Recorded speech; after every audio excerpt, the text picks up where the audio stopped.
Существует миф, что раскрученные европейские порошки стирают лучше, чем наши.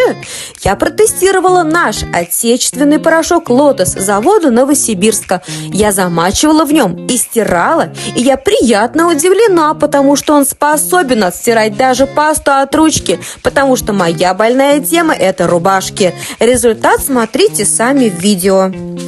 Кстати, на видео вы видите таз молочного цвета, очень глубокий, удобно помещается в ванну, а стоит копейки. Купила в том же светофоре ТЦ «Премьера», город Пенза, проспект Строителей, 148В. Всем классного настроения!